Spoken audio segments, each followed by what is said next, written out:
Bill, I'm a cubicle-dwelling, suffocated engineer in Texas.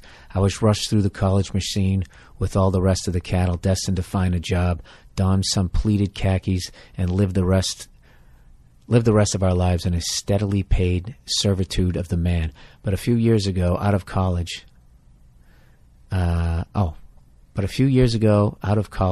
I hate it. I think you're saying I'm a few years out of college and I hate it. I wish I'd followed my desire to be some sort of a writer, and after listening to your podcast, among others, and hearing from friends that I should have, I wish I'd given stand-up a shot. Well, now I'm 30 years old, staring down the barrel of 35 more years as a cozy, smug engineer, making 6 figures, but hating 5 out of every 7 days of my life. I don't have any wife or kids, but I feel like I'm too old to jump back into being a starving artist. What do I do? Dude, this is on you. All right? I would never tell somebody who's got a 6-figure paying job to jump into this fucking awful business. All right? But I would never tell you not to do it. All I got to tell you is you can't half-ass getting into this business. All right? Or you are going to be... You think you're hating your life now?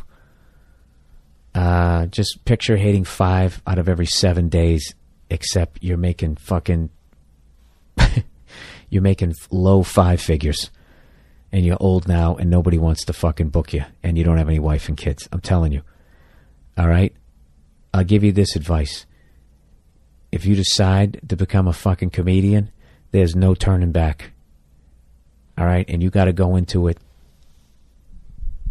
You can't even consider quitting. And it has nothing to do with fucking talent. It has to do with desire. I'm telling you. That's what I would say. So what I would do if I was you, I would keep my 6-figure job and I'd start doing some open mics. That's what I would do. All right? And if you feel in your heart as you're standing on stage that this is what the fuck you want to do with your life, I would do it in a second. Because 6 figures, 7 figures, if you're miserable, it's not going to be worth it. All right? But I don't know if, you're into comedy, the way I'm into playing drums. Drums are a hobby for me. I absolutely fucking love them, but there's no fucking way I was about to climb into a van with 3 other fucking guys, and eat pasta. I'm not going to do it.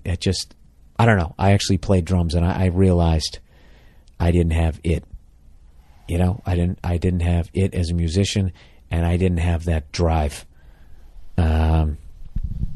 But when I got on stage the first time and I did comedy, I never looked back.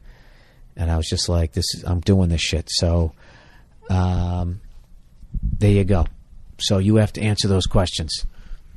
So the best way to do it is to sign up for some open mics. All right? See how it goes and see how you feel. And like I said, if you feel like that's what you want to do, then I would work towards it. But I would not quit that 6-figure paying job. You don't just quit your fucking job. You don't.